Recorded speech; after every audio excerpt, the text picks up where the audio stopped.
दिल्ली में संजीवनी और महिला सम्मान योजना के बाद अब आम आदमी पार्टी ने एक और योजना का ऐलान किया, जिसका फायदा दिल्ली में आम आदमी पार्टी की जीत मिलने पर मिलेगा। इस लिस्ट में सबसे नई और तीसरी योजना का नाम है पुजारी ग्रंथी सम्मान योजना। ये योजना क्या है?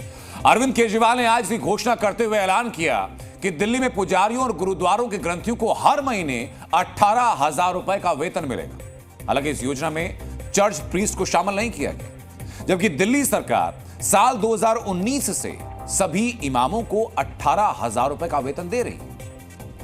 अरविंद केजरीवाल खुद कनॉट प्लेस स्थित हनुमान मंदिर जाकर के इस योजना के लिए रजिस्ट्रेशन की शुरुआत करेंगे और इसी को लेकर सियासी बयानबाजी सुनाऊं उसके पहले अरविंद केजरीवाल के ऐलान पर पुजारियों की राय आपको सुननी चाहिए, जो इस घोषणा से बेहद खुश भी हैं।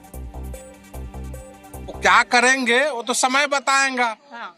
अब वो कैसे करते हैं, उसको कैसे फॉलो करते हैं, कैसे समझ में आती है, हाँ। वो हम लोग भी देखेंगे उसको। ये चुनावी वादा तो नहीं लगता आपको खाली, या लगता है कि सरकार की मंशा है ऐसा करने की? सरकार की मंशा क्या है, कैसे वो चाह रहे हैं, क्या करना है, वो तो उनके मन की बात है ना, वो समझेंगे ना। समाज के लिए और सनातन धर्म के लिए अच्छी बात है, अच्छी घोषणा के रूप में। जी संतोष नहीं, लेकिन पारितोषिक तो है ही है, कम से कम थोड़ा बहुत तो कम से कम कुछ तो प्राप्त हुआ, नहीं तो दुनिया तो इतना भी नहीं देना चाहती। ये तो सामाजिक कदम है जो कि बहुत पहले ही उठ जाना चाहिए था। मोदी जी की सरकार है सेंटर में, तो बहुत पहले उठना चाहिए था। अब उठ रहा है ये स्टेट से, पहले एक वर्ग के लिए उठा था, अब औरों के लिए भी उठ रहा है। तो मुझे थोड़ा सामाजिक तो ये कम ही लग रहा है, राजनीतिक ज्यादा लग रहा है। तो दिल्ली के पुजारी और ग्रंथी केजरीवाल की सैलरी योजना से खुश हैं। हालांकि दिल्ली में चुनाव की तारीखों का ऐलान नहीं हुआ और आम आदमी पार्टी अपना वोट बैंक बढ़ाने के लिए 4 बड़ी योजनाओं का ऐलान कर चुकी है और 4 बड़े वोट बैंक को साधने का दांव चल चुकी है। पहली योजना महिला सम्मान योजना, जिसके तहत महिलाओं को 2100 रुपए हर महीने का वादा किया गया। 38 लाख महिला वोटर से सीधा फायदा पहुंचेगा। दूसरी योजना है संजीवनी योजना, जिसके तहत दिल्ली के सभी बुजुर्गों को सरकारी और प्राइवेट अस्पतालों में मुफ्त इलाज का वादा किया गया। लगभग 25 लाख से ज्यादा बुजुर्गों को सीधा फायदा पहुंचने का अनुमान है। तीसरी योजना अंबेडकर सम्मान स्कॉलरशिप, विदेशी विश्वविद्यालयों में दाखिला लेने वाले दलित छात्रों को वित्तीय मदद मुहैया कराई जाएगी।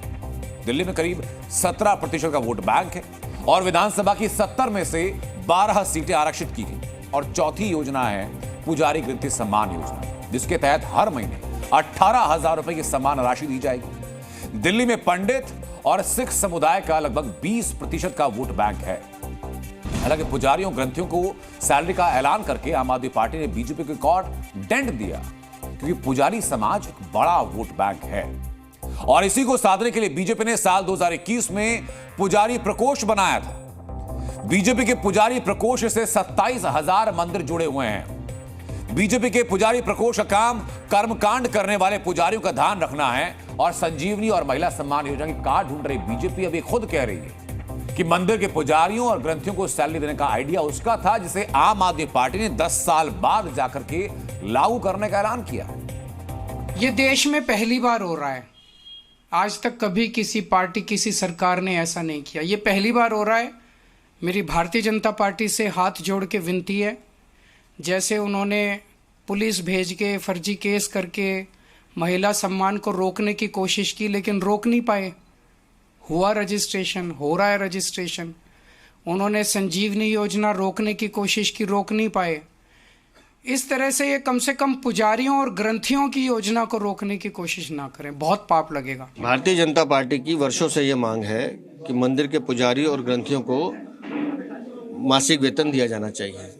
जिस तरह से अरविंद केजरीवाल मौलवी और इमामों को दे रहे थे, लगातार हम इस बात का कह रहे थे कि इनको भी देना चाहिए, कि एक वर्ग विशेष को क्यों देना।